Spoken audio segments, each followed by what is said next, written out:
Hi, and good Friday morning to you. Welcome to RevivalTime Assembly's Daily Devotional. My name is David Matthew Mason, and as we conclude our series this week on developing Christian character, specifically looking at poverty of spirit, we continue. Poverty of spirit is the doorway to salvation and the pathway to sanctification.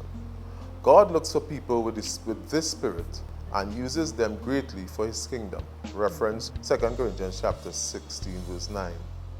With the prideful, he fights against them to make them humble, so he may lift them up. James chapter 4, verse 6. Question: how can we tell if we are poor in spirit? If we are poor in spirit, we will be grateful and less likely to complain. Complainers believe they deserve better. They deserve better food, better housing, better resources, better church services. The complaints are rooted in pride and an incorrect view of that they truly deserve.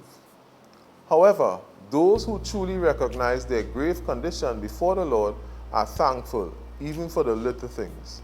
They thank God for the continued grace and mercy they receive, as they understand that they deserve nothing more than God's wrath. Those who truly know their spiritual poverty are grateful people. They start to learn how to give thanks in all situations, for this is God's will for their lives. Thessalonians chapter 5, verse 18. Are you commonly thankful, or are you prone to complaining? If you are poor in spirit, you will pray often. Just as physical beggars continually beg for money and food, spiritual beggars continually plead with the Lord for spiritual resources, such as grace, strength, peace, and opportunities to serve and bless others. 1 Thessalonians chapter 5, verse 17. They begin to learn something of praying without ceasing. Are you a spiritual beggar? Are you like Jacob, wrestling with God until he blesses you, meet your needs, empower you to serve, or change somebody's life? That's a characteristic of spiritual beggars. Question: how can you grow in awareness of your spiritual poverty? We grow in spiritual poverty by knowing God more. When we focus on ourselves or others, it creates pride, even if it manifests in insecurity. However, when we focus on God through his word, prayer and fellowship and serving, we see ourselves, our own sin. In Isaiah chapter 6, verse 5, when Isaiah had a vision of God, it led to confessing his sin and that of his people. When Peter recognized Christ, he said, "Go away from me, Lord, I am a sinful man." Luke chapter 5, verse 8. The more we know God, the more we will see our spiritual poverty and therefore our need for God's mercy and grace. Are you pursuing a deeper knowledge of God?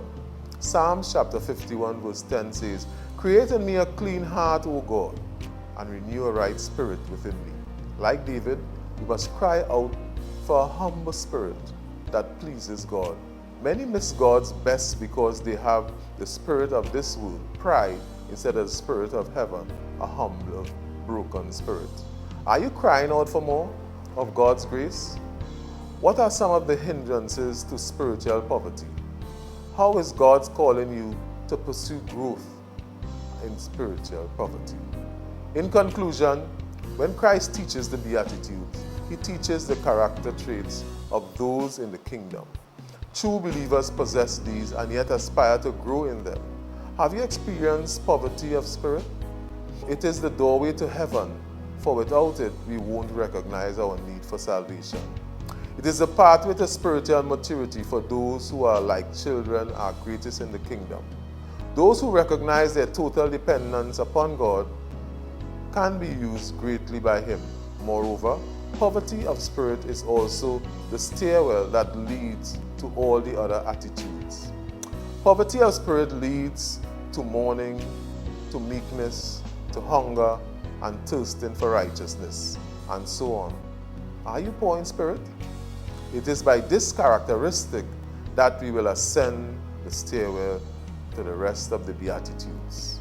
Lord, help us look more like you. I want to thank you for joining me for this exciting week that just passed as we explored the poverty of spirit, as we develop Christian character. This is David Matthew Mason, and on behalf of my senior pastors, Pastor Lloyd and Norma Hart, we thank you for joining us, and join us next week for another chapter in our daily devotional. Thank you very much.